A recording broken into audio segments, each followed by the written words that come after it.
नमस्कार, आप देख रहे हैं न्यूज विंग और मैं हूं आपके साथ मुस्कान। झारखंड विधानसभा चुनाव के परिणाम आज आने वाले हैं और पूरी देश की निगाहें जो है झारखंड विधानसभा चुनाव और महाराष्ट्र के चुनाव परिणाम में टिकी हुई हैं। और इसी को लेकर अभी हमारे साथ है जेएमएम के महासचिव विनोद पांडे जी। क्या लगता है विनोद पांडे जी, अभी रुझान में इंडिया गठबंधन जो है वो अभी आगे दिखाई जा रही है? देखिए, ये रुझान ही नहीं है, ये रुझान परिणाम में परिवर्तित होंगे। और इस राज्य के लोगों की जो अपेक्षा है कि हेमंत सोरेन जी पुनः इस राज्य के मुख्यमंत्री बने, हेमंत सोरेन जी के नेतृत्व में इस राज्य में इंडिया गठबंधन की सरकार बनने जा रही है। क्या लगता है, कल्पना सोरेन की मेहनत मतलब दिख रही है? नहीं, सिर्फ कल्पना सोरेन और सिर्फ हेमंत सोरेन की बात नहीं है। उन्होंने नेतृत्व किया है, स्टार प्रचारक ये लोग थे, लेकिन झारखंड मुक्ति मोर्चा के जो कार्यकर्ता हैं, बूथ स्तर से लेकर के केंद्रीय स्तर तक के, और उसके अलावा इंडिया गठबंधन के जो कार्यकर्ता हैं, सबों की मेहनत रंग लाती हुई दिख रही है।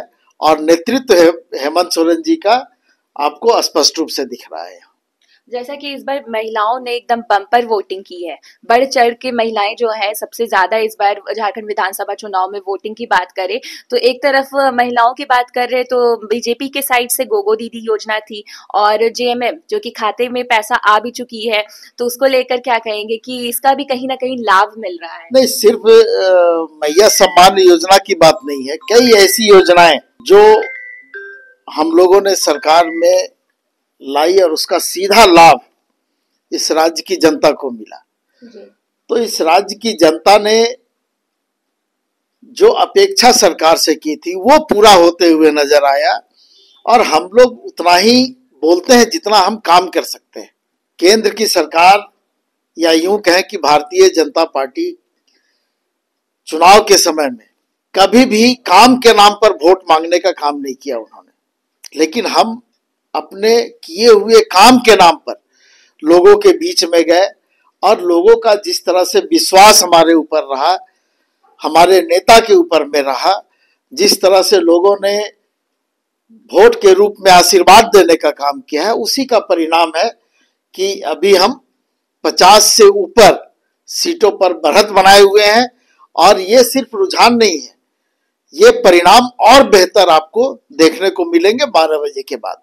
जी, एक आखिरी सवाल, फतेह को लेकर क्या बोलेंगे? जैसा कि बहुमत पार दिखाई जा रही है, तो आखिरी सवाल ये है कि फतेह को लेकर क्या कहेंगे? जिस फतेह की आप बात कर रही है ना, वो तो आपको दिख रहा है, टीवी स्क्रीन पे भी दिख रहा है। और हम लोग लगातार राज्य के हर विधानसभा सीटों पर कार्यकर्ताओं के संपर्क में है और उनका जो आकलन है, उस आकलन के आधार पे हम बता रहे हैं कि हम लोग लगभग 5 दर्जन सीटों पर विजयी होंगे और हेमंत सोरेन जी के नेतृत्व में इस राज्य में सरकार बनेगी। ये थे हमारे साथ जेएमएम के महासचिव विनोद पांडे जी, जिनका साफ तौर पर कहना है जैसा कि बहुमत पार दिखाया जा रहा है, अभी भी रुझानों में जो है बहुमत पार दिखाया जा रहा है, इंडिया गठबंधन की सरकार बन रही है, ऐसा इनका कहना है। लेकिन शाम तक जो है वो पिक्चर क्लियर हो जाएगी, शाम तक पता चल जाएगा कि आखिर सरकार किनकी बन रही है। रांची से न्यूज विंग के लिए मुस्कान। डोंट वरी सर, घर आपको टाइम पर मिलेगा और ऐसा मिलेगा कि आपकी उंगलियां भी बरतेंगी। ये देखिए सर, A1 क्वालिटी का सीमेंट लगा रहा हूं मैं।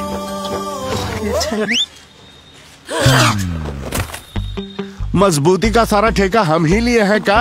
अरे बॉडी विदाउट स्ट्रॉन्ग बोन किस काम का? देखिए, मजबूत घर चाहिए तो अच्छे सीमेंट के साथ अच्छा सरिया भी लगाइए, तभी तो ऐसा घर बनेगा जो पीढ़ियां बरते। तो कौन सा टीएमटी लगाएं? अरे एक ही तो है, भारत का सबसे भरोसेमंद Saluja gold TMT bars. Extra strong, higher earthquake resistance, flexible, better bonding with cement और सालों का भरोसा। निर्माण में मजबूती चाहिए तो अच्छे सीमेंट के साथ लगाइए सिर्फ सलूजा गोल्ड टीएमटी। अब सही पकड़े हो कॉन्ट्रैक्टर बाबू। सलूजा गोल्ड टीएमटी बार, मजबूती सब कुछ है।